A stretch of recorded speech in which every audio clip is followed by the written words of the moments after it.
தந்தி தொலைக்காட்சி நேயர்களுக்கு வணக்கம். நல்லதை சொல்வோம், நல்லதை செய்வோம், நல்லதே நடக்கும்.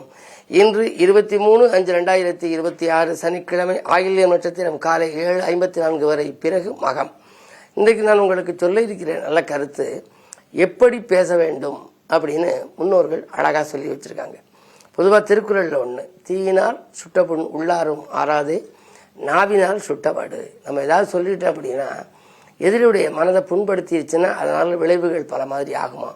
உடலில் எத்தனை அங்கங்கள் இருந்தாலும் வம்பு வழக்குகள் தேடி வர்றது எதனால? இந்த வாயினால தானே. ஆகையினாலே தான் வாயுள்ள பிள்ளை பிழைக்கும்னு சொன்னேன். நம்ம பேசுறது நம்ம எச்சரிக்கையாக பேசணும், யோசித்து பேசணும், பிறர் மனம் புண்படாத வண்ணம் பேசணும் அப்படின்னு சொல்லியிருக்காங்க. அந்த பேச்சை தாயிடம் எப்படி பேசணும், தந்தையிடம் எப்படி பேசணும், ஆசிரியர்கிட்ட எப்படி பேசணும், பிள்ளைகள்கிட்ட எப்படி பேசணும், வாழ்க்கை துணையிட்ட எப்படி பேசணும்னு சொல்லி ஒரு வரைமுறை வகுத்து கடைசியாக இறைவன்கிட்ட எப்படி பேசணும்னு சொல்லியிருக்காங்க. அதை உங்களுக்கு சில கருத்துக்கள் முன்னாடி சொல்லியிருக்கேன். தாயிடம் அன்பாக பேச வேண்டும், தந்தையிடம் பண்பாக பேச வேண்டும், ஆசிரியரிடம் அடக்கமாக பேச வேண்டும், மனைவியிடம் அல்லது வாழ்க்கை துணையிடம் உண்மையாக பேச வேண்டும், சகோதரனிடம் அளவாக பேச வேண்டும், சகோதரியிடம் பாசமாக பேச வேண்டும், குழந்தைகளிடம் ஆர்வமாக பேச வேண்டும். குழந்தைகள் எதையும் ஒன்று பார்க்க ஆர்வமாக இருக்கும். நம்மளும் அதே ஆர்வத்தோட புதுசாக கண்டுபிடிக்கிற மாதிரி நினச்சி பேசணுமா, அப்போ தான் அதனுடைய மனதில் இடம் பெறலாம். குழந்தைகளிடம் ஆர்வமாக பேச வேண்டும், உறவினர்களிடம் பரிவாக பேச வேண்டும், நண்பர்களிடம் உரிமையோடு பேசலாம். நட்புனாலே அதுக்கு உரிமை உண்டு. நண்பர்களிடம் உரிமையோடு பேச வேண்டும், அதிகாரிகளிடம் பணிவாக பேச வேண்டும், வியாபாரத்தில் கராராக பேச வேண்டும், வாடிக்கையாளர்களிடம் நேர்மையாக பேச வேண்டும், அரசியல்வாதிகளிடம் கவனமாக பேச வேண்டும். முத்தாய்ப்பா போட்டிருக்கு கடவுளிடம் எப்படி பேசுறது?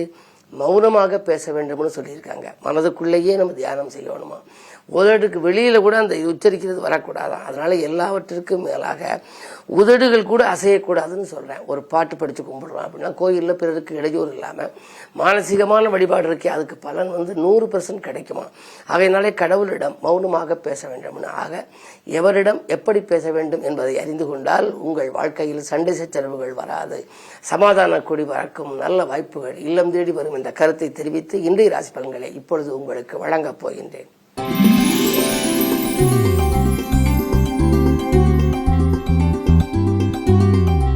மேசராசி நேயர்களே, உங்களுக்கெல்லாம் இன்று அதிகார பதவியில் உள்ளவர்களின் அறிமுகம் கிடைக்கின்ற நாள்.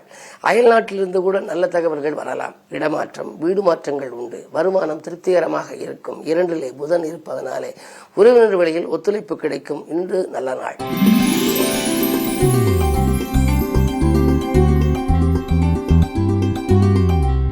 ரிஷபராசி நேயர்களே, உங்களுக்கெல்லாம் இன்று சோர்வு நீங்கி சுறுசுறுப்பாக பணியாற்றுகின்ற நாள். சுற்றத்தார் பாராட்டும் விதத்தில் வாழ்க்கையை அமைத்துக் கொள்வீர்கள். நல்ல வசதி வாய்ப்புகள் எல்லாம் உங்களுக்கு சேரும். புதன் சுக்கிரன் பரிவர்த்தனை இருப்பதனாலே நூதன பொருள் சேர்க்கை உண்டு. வீட்டுக்கு தேவையான அத்தியாவசிய பொருட்களை வாங்கி மகிழ்வீர்கள். அரசியல் களத்தில் இருப்பவர்களுக்கு ஆதாயம் தரும் தகவல் கிடைக்கும்.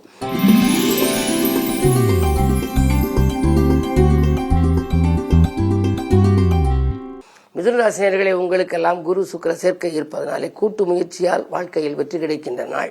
நீங்கள் இன்று எதை செய்தாலும் ஒரு நண்பர் அல்லது யாரேனும் ஒருவர்கள் கூட்டு சேர்த்து கொண்டு செய்தால் அந்த முயற்சிகளே உங்களுக்கு வெற்றி கிடைக்கும். எதிர்பாராத நல்ல திருப்பங்கள் ஏற்படலாம். பணம் திடீரென வரும், திடீரென விரயமும் ஆகலாம். மனக்கலக்கம் அடைய வேண்டாம். நேர்மறை சிந்தனைகளை வளர்த்துக் கொள்ளுங்கள்.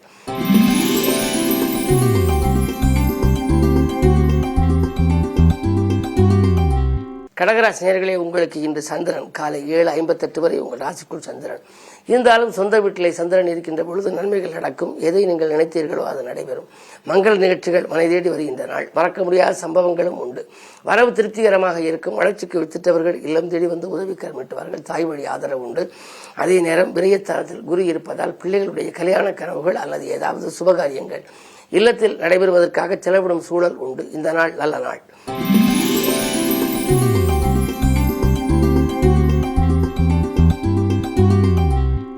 சிம்மராசி நேயர்களே, உங்களுக்கு காலை 7:50 மேல் சந்திரபலம் உங்கள் ராசிக்குள் சந்திரன் அடியெடுத்து வைக்கின்றார். விரையாதிபதி. விரயங்கள் கூடுதலாகத்தான் இருக்கும். இருந்தாலும் எடுத்த காரியத்தை எளிதில் செய்து முடிப்பீர்கள். எதிர்பார்ப்புகள் அனைத்தும் நிறைவேறும். தூரதேசத்திலிருந்து உங்களுக்கு அழைப்புகள் வரலாம். நல்ல நிறுவனங்களிலிருந்து கூட உங்களுக்கு பணிபுரிய அழைப்புகள் வரலாம். உத்தியோகத்தில் நேற்று குறை கூறிய மேல் அதிகாரிகள் இன்று உங்களை பாராட்டுவார்கள். கேட்ட சலுகைகள் கிடைக்கும். அஷ்டமத்தில் சனி இருப்பதால் இலாகா மாற்றங்களோ இடமாற்றங்களோ வருவதற்கான அறிகுறிகள் தென்படுகின்றன.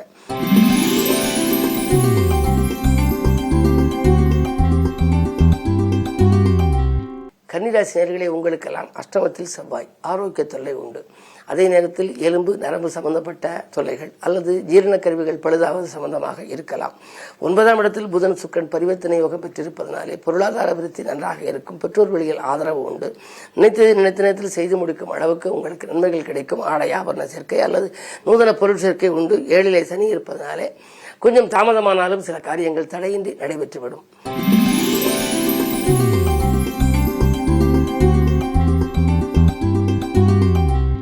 துலாம் ராசி நேயர்களே, உங்களுக்கு குரு பார்வை இருக்கின்றது. குரு பார்க்க கோடி நன்மை. சுக்கிரனோடு இணைந்து பார்ப்பது நன்மைதான். ராசிநாதனோடு இணைந்து பார்ப்பதனாலே நீங்கள் நினைத்த காரியம் நினைத்தபடி நிறைவேறும். ஒப்பந்தங்களில் கையெழுத்திட்டு மகிழ்வீர்கள். உதிரி வருமானங்கள் வந்து சேரும். செவ்வாய் பார்வை இருப்பதனாலே அரசியல் மற்றும் பொதுநலத்தில் இருப்பவர்களின் ஒத்துழைப்பு உங்களுக்கு கிடைக்கும். இடம் வாங்குவது பற்றி சிந்திப்பீர்கள்.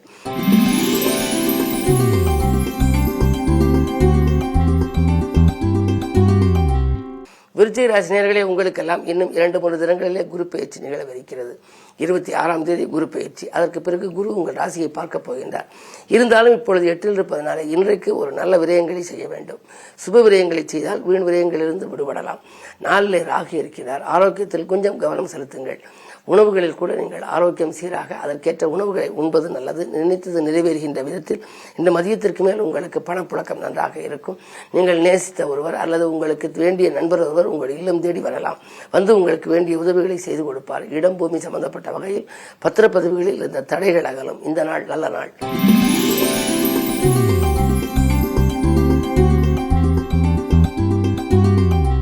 தனுசு ராசி நேயர்களே, உங்களுக்கு காலை 7:58 வரை சந்திராஷ்டமம். சந்திராஷ்டமம் என்று சொன்னாலே சந்திரன் 8ஆம் இடத்தில் உலா வருகின்ற நேரம். அதிகாலை நேரத்தில் உங்களுக்கு நீங்கள் செய்யும் முயற்சிகளில் கொஞ்சம் பிரச்சனைகள் வரலாம். அலைபேசி மூலம் வருகின்ற தகவல் கூட அதிர்ச்சி தரும் தகவலாக இருக்கலாம். ஆனால் 7:58க்கு மேல் சந்திரபலம் கொஞ்சம் நன்றாக இருப்பதனாலே, சந்திராஷ்டமம் விலகிவிடுவதனாலே உங்களுக்கு மதியத்திற்கு மேல் மனக்கலக்கம் முற்றிலும் அகலும். பணப்புழக்கம் நன்றாக இருக்கும். எனவே காலை நேரத்தில் கொஞ்சம் கவனமாகவே நீங்கள் இருக்க வேண்டும். யோசித்து செயல்பட வேண்டும். எப்படியும் முடிந்துவிடும் என்று நினைத்த வேலை ஒன்று முடியாமல் கூட போகலாம். உடன்பிறப்புகளை அனுசரித்துக் கொள்வது நல்லது.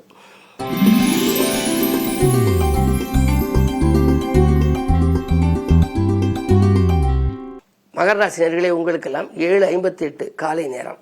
மணி 7:58க்கு மேல் சந்திராஷ்டமம். எனவே இன்றைக்கு முழுவதும் கொஞ்சம் நிதானத்தோடு நீங்கள் செயல்பட வேண்டும். விமர்சனங்களால் உங்களுக்கு விரிசல்கள் ஏற்படலாம்.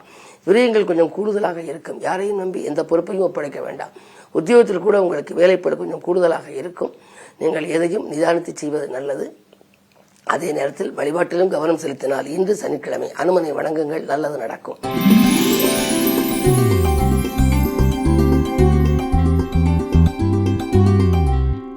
கும்பராசி நேயர்களே, உங்களுக்கு ராசியில் ராகுவை போல கொடுப்பானும் இல்லை என்பார்கள். எனவே தேக்க நிலை மாறி தெளிவு பிறக்கின்ற நாள். தேசப்பற்று மிக்கவர்களின் பாசப்பிணைப்பு ஏற்படும்.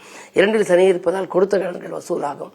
குலதெய்வ பிரார்த்தனைகளை நிறைவேற்றுவீர்கள். பயணங்கள் பலன் தருவதாக அமையும். இந்த நாள் நல்ல நாள்.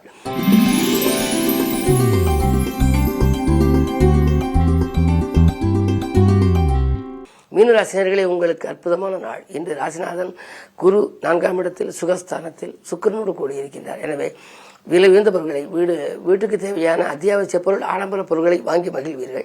தாய்வழி ஆதரவு உங்களுக்கு கிடைக்கும். அது மட்டுமல்ல, தொழிலை வளப்படுத்திக் கொள்ள கேட்ட இடத்தில் உங்களுக்கு உதவிகளும் கிடைக்கும். வள்ளல்களின் ஒத்துழைப்பும் உண்டு. வங்கிகளின் ஒத்துழைப்பும் கிடைக்கலாம். உத்தியோகத்தை பொறுத்தவரை மேலதிகாரிகள் மனதிலே இடம் பிடிப்பீர்கள். அவர்கள் அதில் உள்ள நுணுக்கங்களை கூட உங்களுக்கு கற்றுக் கொடுப்பார்கள். வருமானம் போதுமானதாக இருக்கும். இந்த நாள் நல்ல நாள். மேலும் விவரங்கள் அறிய தினத்தந்தி படியுங்கள்.